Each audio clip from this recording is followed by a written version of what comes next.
বাড়ি থেকে বের হওয়ার সময় ঘরের দরজায় দাঁড়িয়ে যদি এই ছোট্ট দোয়াটি একবার পাঠ করে বের হতে পারেন, তাহলে আল্লাহ তাআলা আপনাকে গায়েবী সাহায্য করবে, বিপদ আপদ থেকে আল্লাহ তাআলা আপনাকে রক্ষা করবে এবং আল্লাহ তাআলা আপনার রিজিক খুলে দিবে। সুবহানাল্লাহ। দোয়াটি হলো বিসমিল্লাহি তাওয়াক্কালতু আলাল্লাহি লা হাওলা ওয়ালা কুওয়াতা ইল্লা বিল্লাহ। জাহান্নামের আগুনের থেকে বাঁচার দোয়া। জাহান্নামের আগুনের থেকে বাঁচার দোয়া বেশিরভাগ লোকই জানেন না। যারা জানেন না তারা জেনে নিন এবং ভিডিওটি শেয়ার করে অন্যকে জানিয়ে দিন, এতে আপনারও অনেক সওয়াব হবে। সুবহানাল্লাহ। দোয়াটি হলো আল্লাহুম্মা ইন্নী আউযুবিকা মিন আযাবি জাহান্নাম। সহিহ বুখারী 1307। কবরে লাশ রাখার দোয়া। কবরে লাশ রাখার দোয়া অনেকেই জানেন না। যারা জানেন না তারা জেনে নিন এবং ভিডিওটি শেয়ার করে অন্যকে জানিয়ে দিন, এতে আপনারও অনেক সওয়াব হবে। সুবহানাল্লাহ। দোয়াটি হলো বিসমিল্লাহি ওয়া আলা মিল্লাতি রাসূলুল্লাহ। ইবনে মাজাহ 1550। আল্লাহুম্মা ইন্না নাউযু বিকা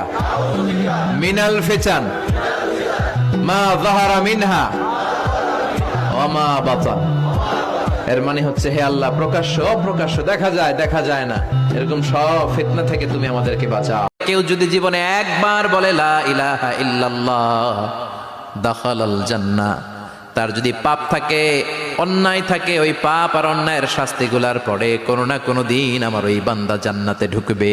জীবনে যত নামাজ কাজা করেছেন ওই নামাজের ঘাটতি পূরণ করতে হলে কেউ যদি মাগরিবের 3 রাকাত ফরজ নামাজের পরে 2 রাকাত সুন্নাত আদায় করে, এরপর যদি মাগরিবের নামাজের 2 রাকাত নফল আদায়ের পর 2 রাকাত করে 6 রাকাত সালাতুল আওয়াবিন নামাজ পড়ে এবং প্রত্যেক রাকাতে সূরা ফাতিহার সাথে 3 বার সূরা ইখলাস পাঠ করে, প্রিয় নবী বলেছেন এইভাবে যদি 2 রাকাত করে 6 রাকাত আওয়াবিন নামাজ আদায় করে তবে